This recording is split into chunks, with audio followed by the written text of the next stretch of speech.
happened is Diddy and Ross, which they good buddies, okay? They're gay. Who? Both. On Star Island. You got 48 hours, white boy. If you got Ricky Rose money, ain't none of my winning foreclosure. Come on, white boy. I'm finna bust a bottle. White boy, don't do stunner like that. Things have been heating up in the world of hip-hop, and it's not looking good for one person in particular. For the past couple of days, fans have been glued to their screens, refreshing their feeds every minute as Drake and Rick Ross continue to tear each other up. Though Rick was doing a good job holding down the fortress, word on the street is that Drake's about to put him in his place by dropping the deets about what went down between him and Diddy in the bedroom. Just what happened? Why are these two men at it? And is Drake really sitting on Diddy and Rick Ross's freak-off footage? Let's find out. Ain't getting slimy yet. We're just warming up. White boy want it. If you want it, nigga, be about it. Leave it to Drake to give us some piping hot tea. Fans couldn't be busier, tracking everyone's jabs. It all started on April 13th, 2024, when Drake's song, Push Ups, Drop and Give Me 50, was leaked online, and honestly, fans see why he decided to keep this one in the vault. Each lyric was laced with mockery of some of the biggest names in the game, including Kendrick Lamar, The Weeknd, and Ja Morant. Given how problematic the song was, a lot of fans thought that the song was a product of AI. I mean, Drake wouldn't dare to poke several bears in one song now, would he? Well, it turns out he had the balls to do exactly that. Live streamer DJ Academics confirmed the song as the real deal. He had received the track in its original form with different lyrics and production. So now that we've established the authenticity of the track, let's take a look at the bars Drakey was spitting. Through his shots at Kendrick for his short stature garnered some attention. The lyrics about Rick Ross were the real head turner. Drake started off small, bringing up the rapper's history as a correctional officer, saying, "I might take your latest girl and cuff her like I'm Ricky." But then he upped the ante when he name-dropped Rick and Diddy, saying, "Aren't you too old for this? Can't believe he jumping in. This man turning 50. Every song that made it on the chart, he got from Drizzy. Worry about whatever's going on with you." And looks like Drake was hinting at some shady stuff going down between the pair. Perhaps something to do with Diddy's recent legal troubles? You best believe that fans had a field day with it. Of course, with Drake's fiery track, Ross couldn't take the disrespect lying down. He came out with his own diss track titled Champagne Moments, a clear jab at Drake, whose Instagram handle is Champagne Poppy. Ross accuses Drake of using ghostwriters and even made fun of the rapper for getting a nose job in lyrics like, "You ain't never wanna be a nigga anyway, nigga. That's why you had an operation to make your nose smaller than your father knows." He also sampled a clip of Drake saying Ross was his favorite to rap with on a song. But fans weren't too thrilled about Ross's response. They felt like he should have kept that track in the vault because Drake's got some serious dirt on him. One person commented, "Drake's initial leak had a line about Diddy aimed at Ross. Drake took it out in the final version. I don't think Ross thought this through." But Ross was ready to play with fire. Following the release of the track, he took the beef to IG, spamming his feed with posts where he called Drake BBL Drizzy, referring to his alleged nose job. And what do you know? Drake wasn't about to bury the hatchet just yet. He posted a screenshot of a conversation with his mother where the two talk about Ross's accusation, particularly about the nose job. He also fired some shots by calling Rock angry and saying that Mounjaro, a diabetes drug typically used for weight loss, is making him loopy. Did Ross back off? Nope. At this point, the beef had turned into an all-out war with Rick taking the fight to X. He egged on Drake to say something, writing, "Drop a response or tell the kids you don't respond," followed by a slurry of posts on his socials. And to add to the drama, each post was tagged with BBL Drizzy. He stirred the pot once more on April 16th, 2024 by posting a video about Drake selling his last property in the United States, an $88 million luxurious mansion. And surprisingly, Drake was quick to respond to Rick's story in his DMs saying, "Imagine you having $88 million to spend on a crib. Your shits be steals like you got them from a police auction. Your Star Island house on a sliver of cheesecake. Your lot 4,000 square feet, my crib 4,000 square feet Leonard, and you put a wrap on your timeshare jet, that shit coming off when it's the other people turn to fly." He then called Ross a Brett Barish worker. The One Dance singer wrote, "How many cases you gotta move before you gotta check finally? Shit prob took a lifetime to see some real bread. You're Brett's son, now you not Rose anymore." For those of you who didn't get it, Drake was referencing the owner of Luke Belaire, one of the beverages that Rick frequently promotes. And how did Ross respond to that? Well, watch it yourself. White boy, BBL Drizzy, I got a question. I saw you posted you got more money than Ricky Rose. And let's assume you did. Well, your best friend, Birdman, his house went into foreclosure 5 years ago. You done watch that man struggle them 5 years and ain't get that man a mansion? Because if you got more money than Rose, what's another 50 million, white boy? White boy, it's one for 40 on Indian Creek. It's one for 50 on Star Island. You got 48 hours, white boy. If you got Ricky Rose money, ain't none of my in foreclosure. Come on, white boy. I'm finna bust a bottle. White boy, don't do stunner like that. Come on, man.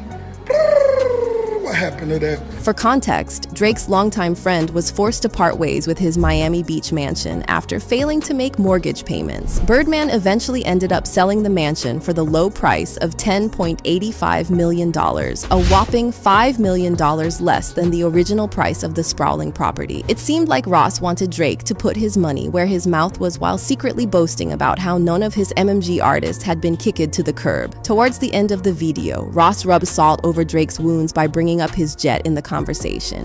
48 hours, the countdown has begun. And that old ass jet you got, they gave it to you free. That's a 1978. Be safe on that, Drizzy. Be safe on that plane. That old motherfucker, God, it's great. And Rose kept twisting the knife where it hurt by posting several videos, bringing up the same accusation. Come on, white boy. Soon as you get in that trouble, ooh, I gotta go stand next to the niggas. Ooh, we just watched this on for a real time. See, white boy, I'm a different kind of nigga.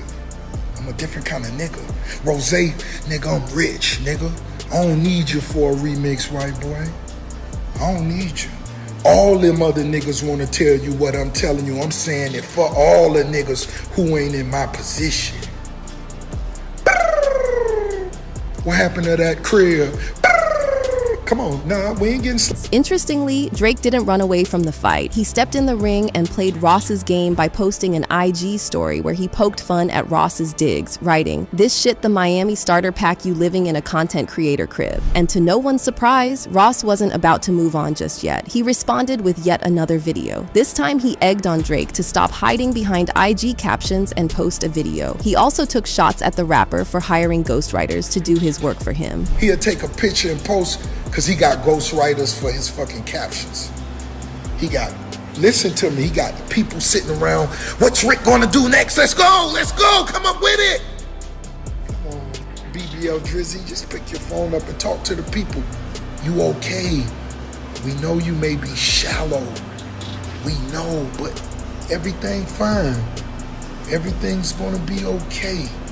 It's therapeutic. But Rick should watch what he asked for. Fans are currently waiting for the next diss in the fiery beef. Interestingly, a little birdie spilled the beans about Drake's next move. Apparently he plans to drop a video of Diddy and Rick doing you know what, and if that felt like a splash of cold water in the face, well then boy do you have a lot to catch up on. For years there have been rumors about Diddy sleeping around with men, and interestingly, Rick's name has popped up several times as one of the people that the music mogul has messed around with. In fact, 50 Cent dropped the ball on that one a long time ago. Back in the day, he posted 2 suggestive pictures of the pair, and boy does he know how to ruffle some feathers. One picture showed Diddy and Rick about to embrace each other on stage, while the second picture showed the pair dressed in pink shirts with Ross hugging Diddy from the back. 50 captioned the photos, "I ain't saying nothing, but something ain't right, El Mao." However, it looks like 50 realized he was venturing into dangerous territory because he took down the post soon after, which isn't really like the G-Unit rapper. If you know 50, you'd know that he never really shies away from saying the unexpected. If someone's got some dark secrets that the 21 Questions singer catches a whiff of, you best believe he's gonna spill the tea in an interview. In fact, 50's taken shots at Diddy in the past for his sexuality. While promoting his film Den of Thieves back in the day, 50 sat down with the Breakfast Club where he had some interesting things to say about Diddy. Apparently the music mogul had asked to take him shopping. Dude, like he said something to me one time, a long time ago. At Chris Lighty's wedding, he told me to take me shopping. I looked at him like, what'd you just say? Let me move, man, before I do something. You gonna make me mess up the wedding. Yes, you heard that right. 50 was shocked, to say the least. He straight up called Diddy fruity for making that offer, and here's when things get interesting. Diddy later joined the Breakfast Club, where the interviewers seized the opportunity to ask him about the rumors fueled by 50, and his response was really something. What? You said, I like when you do it like that, Daddy, when you scrambling and scraping for shit. Hey, man. You know what I'm saying? I don't play games, y'all know. You know what I'm saying? I'm a grown man. I don't play games. I don't even think of no other man. Besides, if I'm thinking about another man, I'm thinking about uplifting. I'm not thinking about all that. All them gnats, you know, they can't really touch me. Y'all, at the end of the day, y'all see and y'all know what it is. You know, the track record, y'all know the business acumen, y'all know the community service. Y'all know what I'm about, you know? 10 points for trying, but everyone and their grandma can see that he was simply throwing words together. In recent times, 50 dragged both Diddy and Rick's names through the dirt. This was when Diddy's name was trending every other day, given the increasing number of lawsuits against him. 50 added fuel to the fire yet again by posting Ross's questionable lyrics from his song UOENO on his IG on December 6, 2023, which read, "Put Molly all in her champagne, she ain't even know it. I took her home and I enjoyed that, she ain't even know it." And to make sure everyone knew what he was hinting at, 50 also posted a picture of Diddy and Rose together, leaving nothing to the imagination. Interestingly, some fans brought up the rapper's controversial lyrics once again in light of Drake's new diss track. One person tweeted, "On the leaked version of Drop and Gimme 50, Drake tells Ross, 'You better be worried about that shit you got with Diddy.' If you remember that UOENOIT Ross verse, it all makes now. This will age well later." That said, 50 and Diddy haven't exactly been BFFs. Back in the day, the two butted heads over rapper Maze's contract. 50 even went as far as accusing Diddy of playing a role in Biggie's passing. They did try to mend broken bridges over the years, but after seeing them fight in front of the cameras at the 2012 BET Hip Hop Awards, it's safe to assume that you won't be catching these two in the same room anytime soon. Bearing that in mind, it might feel like 50's only taking shots at Diddy to bring him down, but that's not the case. Remember how we said that there have been speculations about Diddy's sexuality over the years? Yeah, well, it ain't all because of 50. Apparently, his sexuality was one of the reasons behind the long-standing beef between Diddy and broadcaster Wendy Williams. And let's not forget that in recent times, music producer Rodney Lil Rod Jones filed a lawsuit against him for inappropriate behavior. His 70-page lawsuit also delved into Diddy's alleged relationship with other men. One passage from the lawsuit read, "Mr. Combs informed Mr. Jones that he had engaged in physical relations with rapper, redacted, R&B singer 6, redacted, and Stevie J." The footnote for 5 reads, "He is a Philadelphia rapper who dated Nicki Minaj." Meanwhile, the footnote for 6 referred to someone who performed at the Super Bowl and had a successful Vegas residency. Internet detectives used these clues to narrow it down to 2 names, Meek Mills and Usher. And guess what? Meek Mills is already in the trenches with an alleged video of him and Diddy making rounds on the internet. As for whether Rick Ross has been corrupted by Diddy or not, well, fans believe the answer to that question is a big fat yes. You see, Diddy's lately been a hot topic in online communities, with the truth about his wild parties coming to light. For years, the record executives' parties had been viewed as these exclusive events where celebrities could fulfill their darkest desires. According to some industry sources, Diddy would use these parties as a cover-up to carry out dark rituals, one where he would exploit younger artists in the industry, along with his group of powerful friends for his own pleasure. And interestingly, Rick seems to have a similar way of partying. Back in 2023, South Fulton, Georgia residents were ready to burn Ross at the stake when they learned he'd be hosting a star-studded car show at his home in Fayetteville, Georgia. 6,000 people were expected to attend the show, making it the event of the year. But for Ross's neighbors, it was a living nightmare waiting to unfold. Some neighbors who live near famous rapper Rick Ross say they're going to go on vacation if he's allowed to hold another car and bike show on his property. Homeowners took their concerns to the Fayette County Board of Commissioners, bringing up the aftermath of Ross's car show the year before. One resident told WSB-TV about the massive traffic jams, saying, "We feel locked out. It took me 40 minutes to get out of my subdivision." While another reported suffering from major headaches due to the deafening noise levels, another neighbor told the new outlet, "Some of our people already talking about going on vacation or going somewhere during that time because you can't get out or in." Looks like Diddy taught Ross well. In fact, let's bring up Jonathan Audie's interrogation video. For those of you who don't know, he's a mail worker who claimed to have suffered severe mistreatment at Diddy's hands. While being questioned for shooting up the Trump National Doral Resort in 2018, Jonathan spilled some major tea about the music mogul, claiming that he was part of the Booley, the black part of the Illuminati. One particular moment that stands out is when Jonathan name-dropped Ross, claiming that he and Diddy were both gay. What happened is Diddy and Ross, which they good buddies, okay? They're gay. Who? Both.